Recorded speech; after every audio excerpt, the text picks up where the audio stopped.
Breaking news on Tuesday, January 13th, 2026. First German Lynx IFVs headed to Ukraine this year. Funding for Lynx IFVs for Ukraine reportedly secured. First batch expected soon. Now, that is the kind of headline that announces more than just a delivery. It's a structural sea change in how Western support works. Before we really get into this, if you stand with Ukraine and if you believe in the future of European defense, please make sure you hit that subscribe button. Subscribe to Defense Reports, your go-to source for timely, in-depth military and defense reports. I'm here for another deep dive from the Defense Report team, ready for a sharp, no-nonsense breakdown of the latest in global defense news. And today we are going deep on the news that the German defense concern Rheinmetall has officially confirmed it. They've confirmed the delivery of the first batch of their advanced Lynx KF-41 infantry fighting vehicles, the IFVs, to Ukraine, and it's starting early this year. This feels like a story that goes so much further than just an equipment list. Oh, it does. When you look at the sources, this whole commitment, which was signed back in December 2025 and just announced, it sets three massive strategic precedents that you really need to grasp. Okay, let's unpack that. So we're talking about an initial batch of 5 advanced vehicles. Symbolism is important, sure, but why should this one commitment, just 5 IFVs, really matter? What are these cliffhangers? Okay, so the first one is the big strategic shift in funding. This is the first time Germany has committed to fully funding the production of brand new 21st century combat systems. Systems that weren't just pulled from their own stocks. Exactly, not from legacy inventory. These are being built specifically for an active war zone. And a total transition from aid based on what's available to a deep, long-term modernization partnership. That's a fundamental change in political risk. It moves them completely past the old Ringtausch model. Completely. And the second point, it's about combat endorsement. The Lynx KF-41 wasn't just picked from a catalog. No, this was tested. It was selected after successful, extensive frontline trials of a Hungarian-built prototype that were conducted inside Ukraine late last year. So this isn't speculation. It's a combat-approved decision by Ukrainian forces in their own environment. And the third point, this has to be the biggest game changer of all. It is. The ultimate goal here is establishing full-scale production of the Lynx inside Ukraine. So this isn't just a delivery. This program is explicitly designed to create the primary standardized IFV for the Ukrainian Defense Forces, with orders potentially reaching hundreds of vehicles. It's about transforming Ukraine into a major manufacturing hub for modern European defense tech. And that's our mission today. We're going to analyze that industrial ambition, understand this state-of-the-art KF-41 platform, and really figure out what this means for Ukraine's long-term mechanized power. So to start, let's just nail down the context of this initial deal. The contract was signed in December 2025. Rheinmetall confirmed it on January 12th. And the initial order, as we said, is for 5 Lynx KF-41 combat vehicles with delivery starting this year. And this is the crucial part. The financing is entirely covered by the German Federal Republic. Rheinmetall put the value in the mid-double-digit million euro range. Okay, but a fair question would be, isn't financing just 5 vehicles, even new ones, a bit of a symbolic gesture? How do we know this isn't just PR? That's a good challenge. And the significance isn't the number 5, it's the shift in the financial mechanism itself. Up until now, so much of the German support relied on the Ringtausch model, the ring exchange. Right, can you give us a quick refresher on what that actually involved? Sure. Ringtausch was where Germany would send modern Western equipment to another NATO country, say in Eastern Europe, and in exchange, that country sent its older Soviet-era gear to Ukraine. It was a workaround, really. Logistically complex and often politically slow. Very. So by committing mid-double-digit millions to build 5 brand new vehicles directly for Ukraine, Germany is just bypassing that entire mechanism. They were accepting the political and financial risk of being the direct primary funder for cutting-edge technology. It signals a much deeper, much more long-term commitment. Precisely. You can read it between the lines of the CEO's statement. Armin Paperger called the order a fundamental success. When he thanks both Ukraine for its trust and the German government for its support, that's diplomatic language for the German government is writing the first check for a very large, multi-year program. They're staking their capital on Ukraine's future military. This first delivery is just the down payment. It's explicitly framed in all the sources as just the first step in a much broader, localized procurement program. So if Germany is co-signing the modernization of the Ukrainian military, it's not really aid anymore. It's an equity investment in the entire European defense industrial base, which takes us to why this vehicle, why the Lynx? Well, the sources are clear that the KF-41 was chosen after that intensive testing in a combat environment. I mean, Ukraine already has some of the best IFVs out there. The American Bradley, the Swedish CV90. So what did the combat trials show that made the Lynx stand out? We know the big technical advantage is its modularity, but what does that really mean in the chaos of a war zone? Modularity here is it's revolutionary. The Lynx is designed around two main units, a common drive module. So that's your tracked hull, engine, all the running gear. And then the exchangeable mission module, the turret and the inside configuration. Exactly. And this isn't just some marketing gimmick. It is a logistics solution. Which sounds like the key to solving Ukraine's logistical nightmare. It absolutely is. Yeah. I mean, think about it. Their current fleet is a patchwork of gear from dozens of countries. Analysts call it the exotic spare parts burden. Every vehicle needs unique parts, unique maintenance, unique training. By standardizing on the Lynx hull, you unify, what, 70% of your supply chain? That's it. If a mission module gets hit, you just swap it out with a crane, send the broken one back for repair, and the vehicle is back in the fight. Meet a command vehicle, swap the module. It radically simplifies maintenance and boosts readiness. So modularity is actually key to survivability because it allows for rapid repair. Let's talk about protection. The Lynx is a huge vehicle, up to 50 tons. That weight alone is a statement about priorities. It is. The KF-41's weight comes from its layered, scalable protection. The base is high-hardness steel armor, good for 30mm rounds on the front, 14.5mm on the flanks. But the real defining feature, especially for this war, is the mine protection. And we know mines and IEDs are just a constant daily threat on the Eastern Front. A massive threat. The Lynx handles this with a decoupled floor to absorb shock and a V-shaped belly plate. And that V-shape is crucial. When something explodes underneath, the geometry deflects the blast energy out and away from the crew.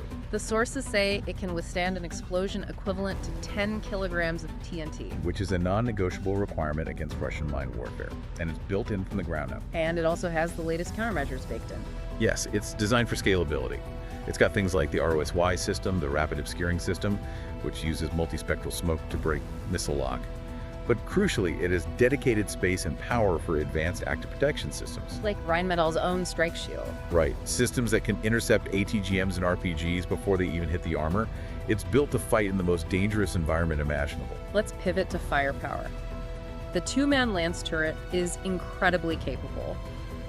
But what specific capability does it bring that their current fleet might be lacking? Well, the main gun, a 30mm, 35mm cannon, is powerful.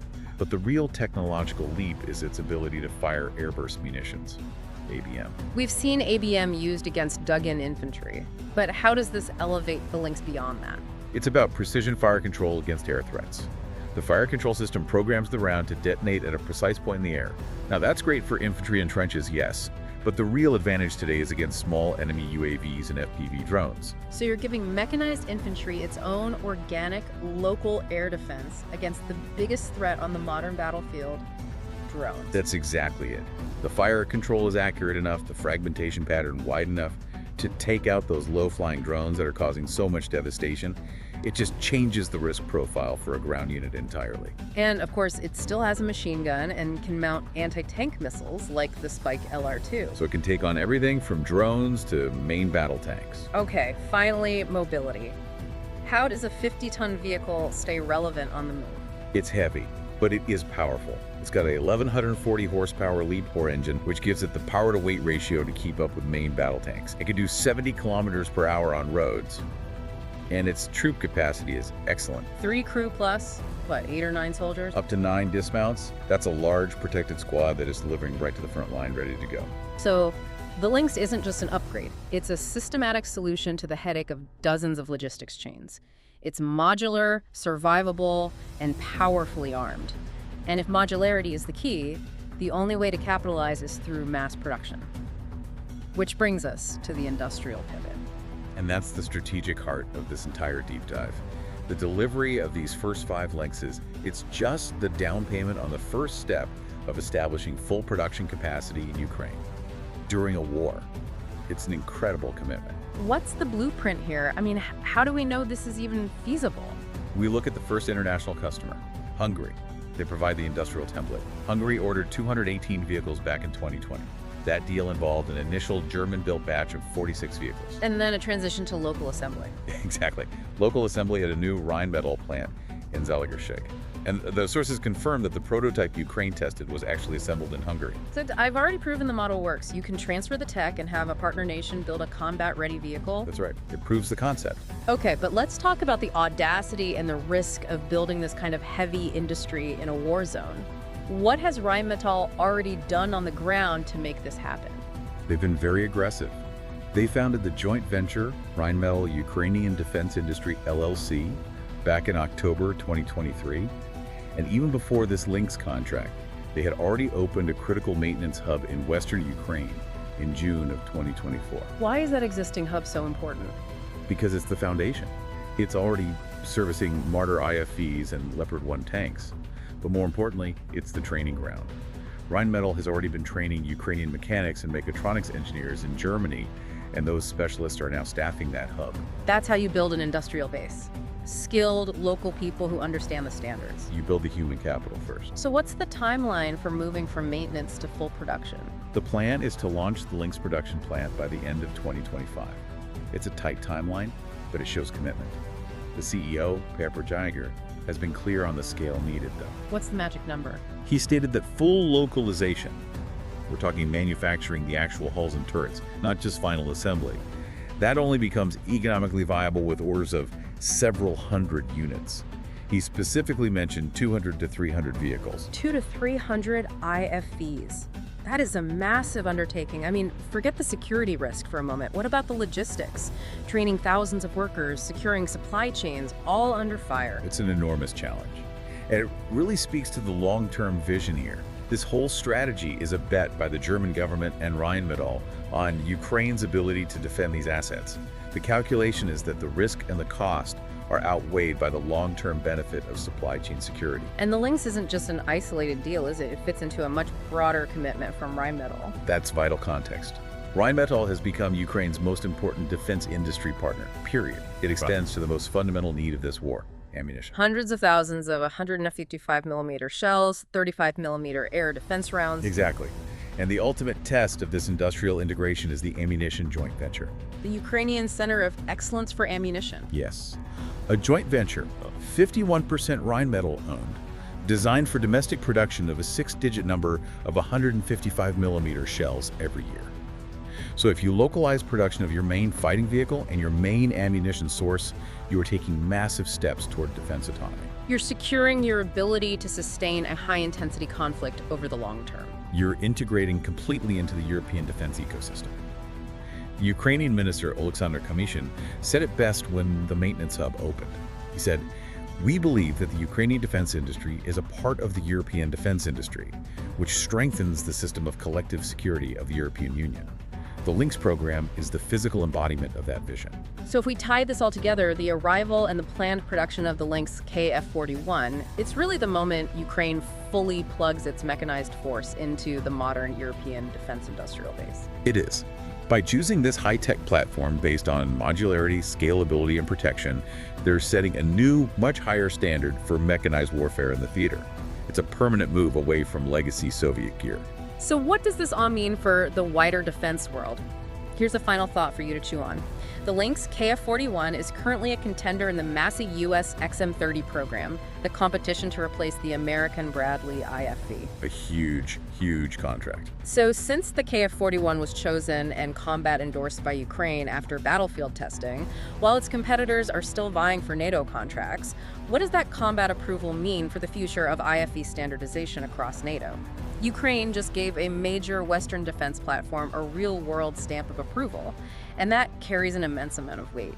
You've been listening to Defense Report, where we analyze the latest in military strategy, global defense, and advanced weaponry. Active. Subscribe to Defense Reports, your go-to source for timely, in-depth military and defense reports. We'll catch you next time.